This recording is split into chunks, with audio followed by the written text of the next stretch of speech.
Okay, Assalamualaikum.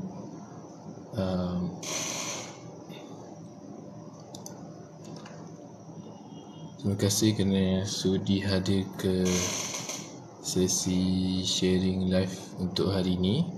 Apa khabar semua yang masuk live pada hari ini?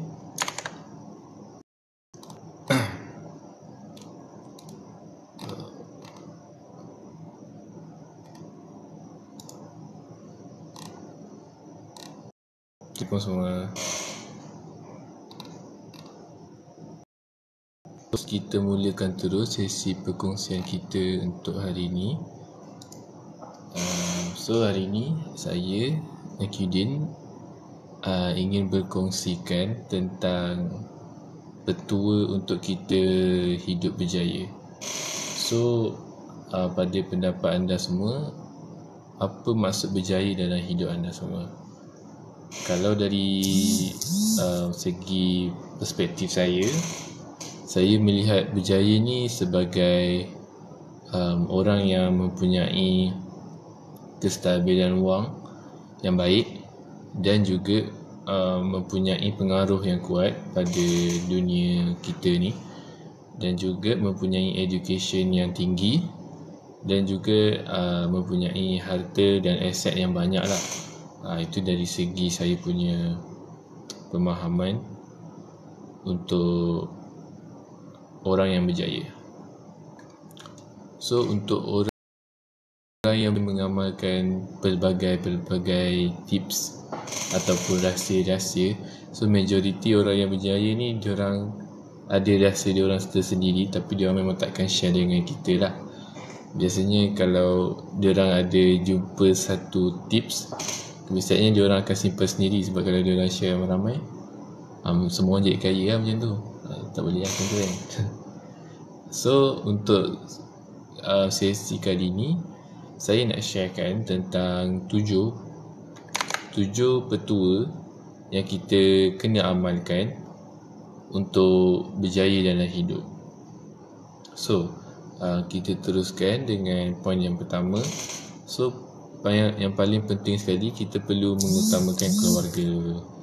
So siapa-siapa kat sini yang ada keluarga, sama ada keluarga kecil ataupun besar, ada ibu bapa, ada adik, abang, kakak, siapa-siapa ahli saudara yang dekat, itu dikira keluarga lah. So untuk tips berjaya dalam hidup ni sebenarnya salah satunya adalah kita jangan lupa keluarga kita. Jangan pernah lupa siapa kita semasa kita berada di bawah. So sebenarnya kalau dari segi pengalaman saya dengar cerita orang semua, memang orang yang berjaya ni memang family diorang support dari bawah. Maknanya kawan-kawan, adik-beradik, ibu bapa memang diorang dapat sokongan yang kuat lah dari ahli keluarga diorang. So kalau kita dah kat atas, maknanya kita dah berjaya, ataupun kita kat middle, kat tengah-tengah dalam progres nak berjaya, kita perlu sentiasa ingat siapa yang berada dengan sisi kita semasa kita dekat bawah. So salah satu tips yang saya dapat adalah kita kena utamakan keluarga kita lah. Kalau boleh, sebelum kita berjaya pun kita kena luangkan masa dengan mereka. Tak kira lah dengan keluarga ke, dengan pasangan ke, anak-anak, sahabat. So sahabat ni memang banyak jenis sahabat yang saya tahu. So sahabat yang saya maksudkan dekat sini adalah sahabat yang susah senang dia bersama kita. Maknanya time kita susah dia ada, time kita senang pun dia ada. Time kita susah dia bantu, time kita senang dia gembira. So keluarga ni tak kisah ibu bapa ke, isteri, pasangan kita, anak-anak kita, kita perlu spend time lah dengan diorang ni. Sebab kita tak boleh lupa jasa-jasa, terutama sekali pasangan kita, ibu bapa kita. Tanpa ibu bapa kita, siapalah kita kan. Daripada kecil diorang jaga kita, diorang belai kita, jaga, bagi makan semua. So memang diorang punya jasa tu memang tak ternilai lah. Sama juga dengan pasangan kita, isteri kita ke suami kita. memang kita selalu yang dah beristeri, yang dah berkahwin, macam saya belum lagi, yang dah ada pasangan, mungkin sebelum diorang start berjaya, diorang mula dari bawah. Maknanya semasa diorang kahwin tu memang diorang sama level lah, maknanya diorang hidup bersederhana. Suami kerja biasa, isteri pun kerja biasa.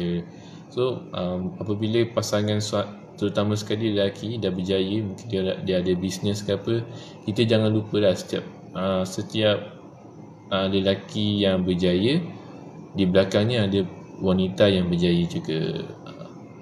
Itu saya dapat kata-kata tu dari satu buku ni lah, saya pun lupa buku apa. So setiap pasangan yang berjaya, kat belakang diorang ada juga pasangan yang menjaga mereka. So santuni mereka dan hormati kehadiran mereka sebagai sebab kita berjuang mencari rezeki lebih luas lagi di masa hadapan. So untuk poin yang pertama adalah mengutamakan keluarga kita.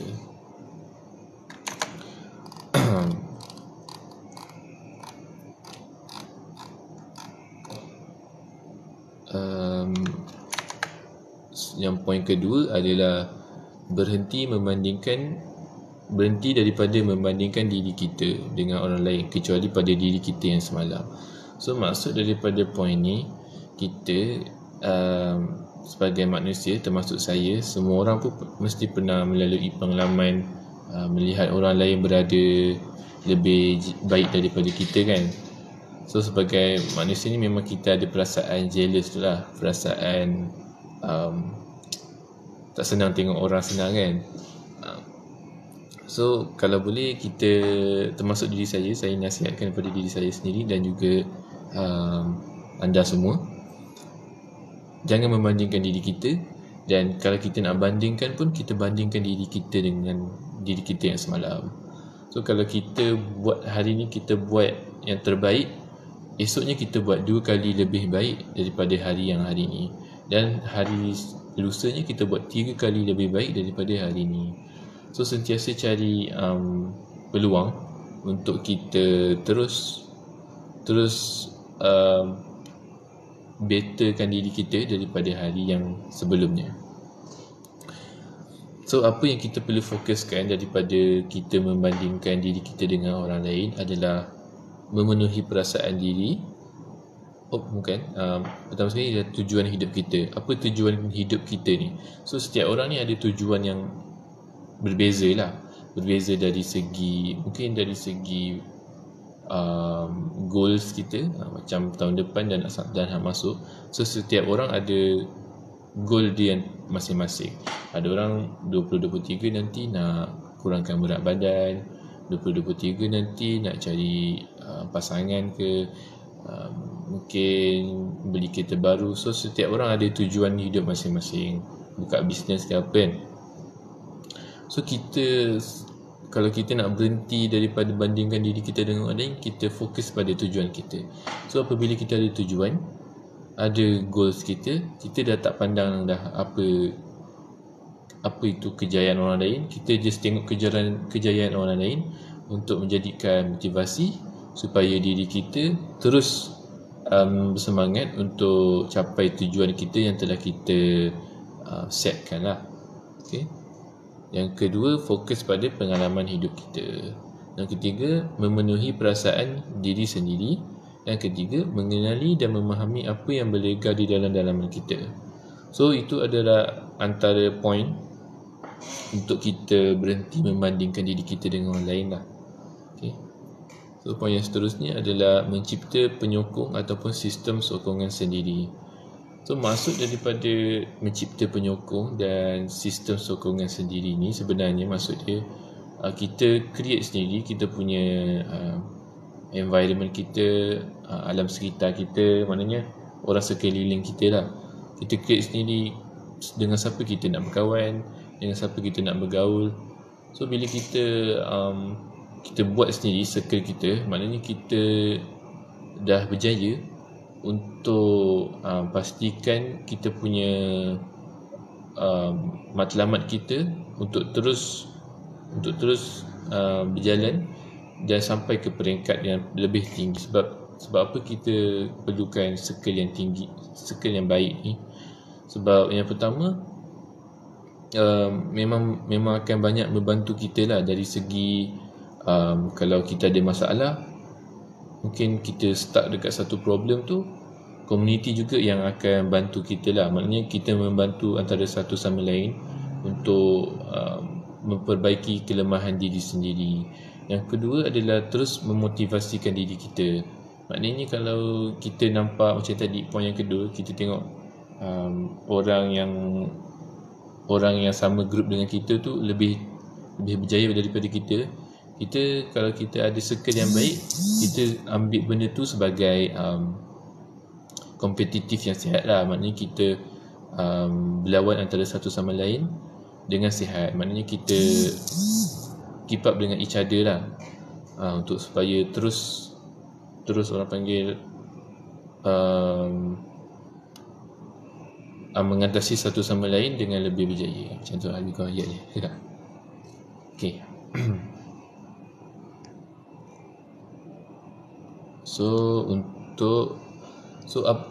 Orang jenis apa yang kita perlu kelilingi diri kita ni adalah, yang pertama, baik hati. Baik hati memang penting. Jujur ni maknanya kalau kita buat silap, dia akan terus tegur. Tu memang karakter yang amat penting lah untuk kita cari, supaya kita cari dan masukkan dia ke dalam circle kita. Yang ketiga adalah orang yang positif, sentiasa memberikan vibe-vibe yang baik terhadap diri kita, tak keluarkan aura-aura negatif. Yang keempat, bertenaga, selalu aktif dalam apa-apa event sekalipun. Yang seterusnya, menyokong, maknanya menyokong setiap ahli kumpulan pasukan mereka, circle kita. Maknanya kawan kita sokong apa yang kita buat, dan juga kawan kita sokong apa yang kita buat. Yang terakhir adalah inspirasi. Maknanya kita ambil inspirasi daripada orang yang sama circle dengan kita dan lebih berjaya daripada kita. Kita tak jealous dengan diorang pun. So itu poin yang ketiga. Yang keempat adalah sentiasa mengamalkan rasa syukur dengan apa yang kita miliki. So orang berjaya ni memang salah satu tips yang saya dapat adalah diorang sentiasa bersyukur dengan apa yang diorang ada. Sebab apabila diorang bersyukur dengan apa yang diorang ada, diorang nampak apa yang diorang nampak depan mata diorang tu, itulah orang panggil peluang untuk diorang majukan diri diorang. Sebagai contoh, ada orang tengok motor ni, dia tengok sebagai pengangkutan awam je kan. Maksudnya dia nak pergi kerja naik motor, nak pergi kedai naik motor. Tetapi ada sesetengah orang pula, dia tengok motor ni sebagai mata pencarian wang. Maknanya selain daripada pergi ke satu tempat yang lain, dia boleh tengok motor ni sebagai aset untuk dia cari duit. Maknanya dia boleh buat GrabFood ke, buat Foodpanda ke. So walaupun dia hanya ada motor saja dalam dekat diri dia, dia bersyukur. Dan bila dia bersyukur, dia lihat apa yang dia ada sekarang dan cuba menjadikan apa yang dia ada sekarang ni sebagai salah satu benda untuk dia generate income dia. So itu adalah salah satu sebab orang yang berjaya ni bersyukur dengan apa yang dia orang ada, supaya bila dia bersyukur, dia nampak apa yang dia orang tengah ada dan jadikan apa yang dia orang ada tu sebagai pembakar semangat dia. So bersyukurlah. Benda yang kita patut bersyukur adalah kehidupan kita. Maknanya bila kita hidup ni, memang adalah salah satu nikmat yang Allah beri pada kita sebagai manusia. So bersyukur dengan kehidupan kita. Yang kedua adalah pekerjaan kita. So bersyukur, apa saja pekerjaan yang kita ada, kita perlu bersyukur. Sebab zaman sekarang ni memang masih lagi orang yang terkesan dengan efek COVID-19. Maknanya masih ramai lagi orang yang menganggur, tak ada kerja sebab mungkin tak tahulah sebab apa, tapi mungkin diorang sebab efek COVID-19 ni lah. pekerjaan semakin berkurang kan. So bersyukur saja dengan apa pekerjaan yang kita ada, walaupun kita tak suka dengan pekerjaan tu, teruskan. Cuba cari pekerjaan yang lebih baik lah kalau kita tak suka kerja kita. So untuk seterusnya, bersyukur dengan rumah kita. So kalau kita ada rumah, ingatlah ada orang yang tak ada rumah pun, dia homeless, duduk tepi jalan. So siapa-siapa yang ada rumah, termasuk diri saya ada rumah, sentiasa bersyukur sebab ada atap yang menghalang kita daripada kena hujan. So bersyukur dengan keluarga kita, bersyukur dengan kesihatan kita. Kesihatan ni memang penting lah. Bersyukur dan juga jaga juga kesihatan kita ni. Bersyukurlah dengan setiap apa yang Allah berikan dan pinjamkan buat kita. So poin yang seterusnya, poin yang kelima adalah terimalah masa lalu dengan berlapang dada. Jangan malu menyesali. Gunakan apa yang kita belajar itu sebagai pembakar semangat untuk kita lebih maju di masa hadapan. Apa yang kita perlu buat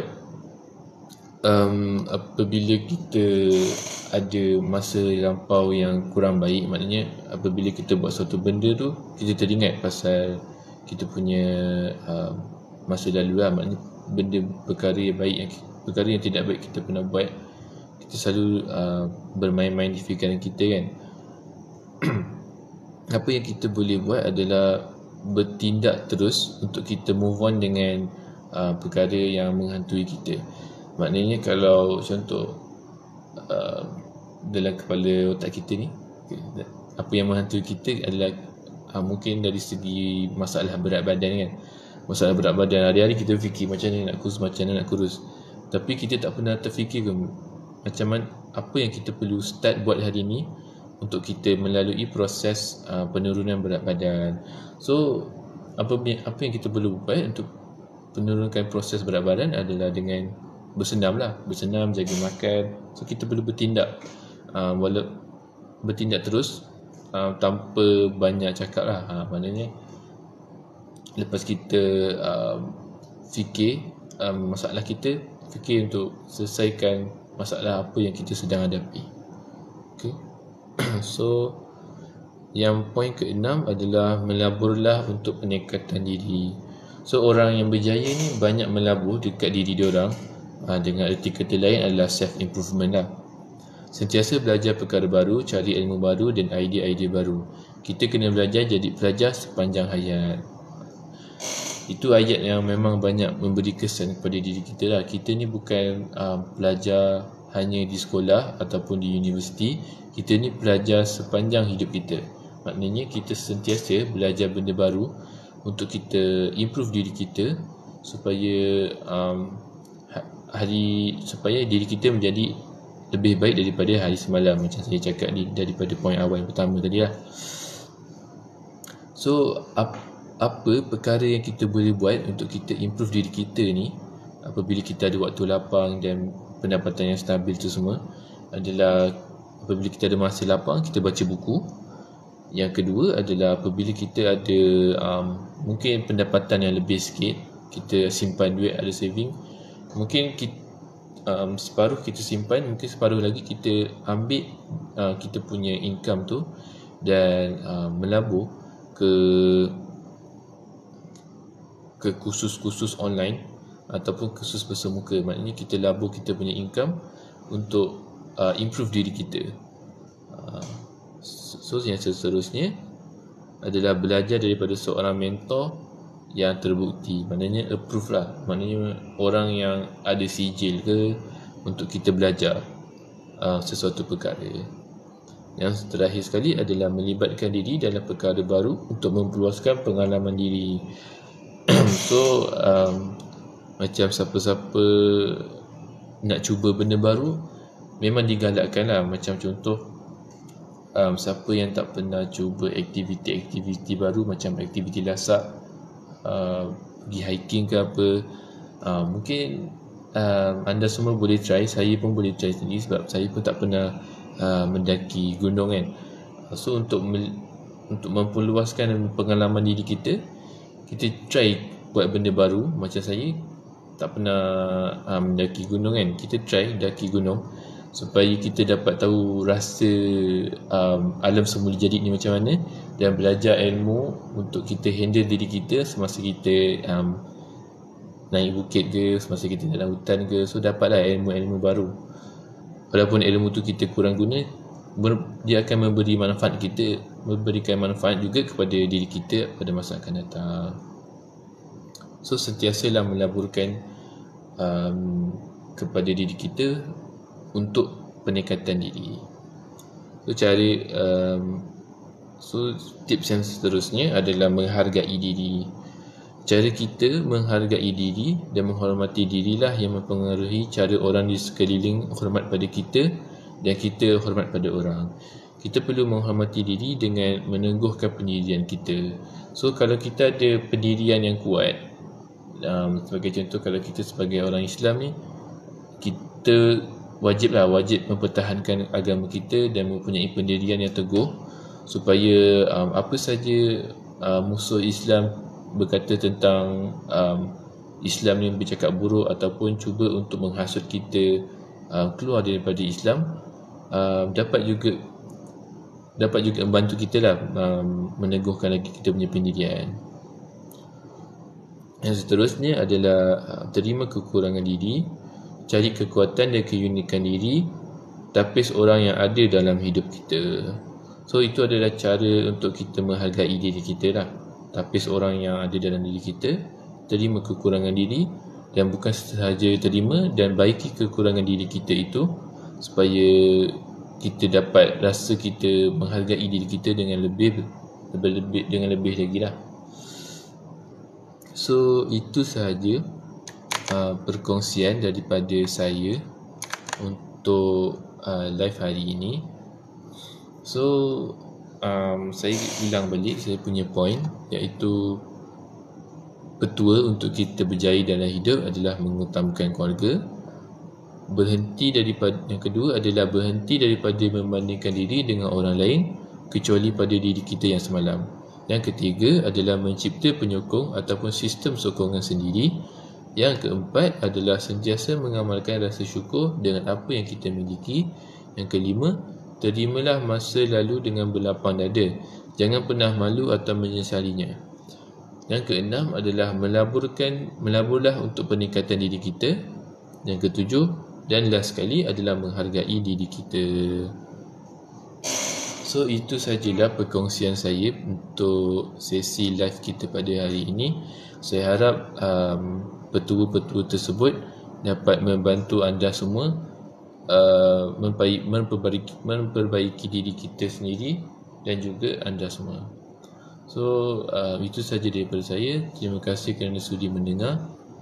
Assalamualaikum warahmatullahi wabarakatuh. Terima kasih semua.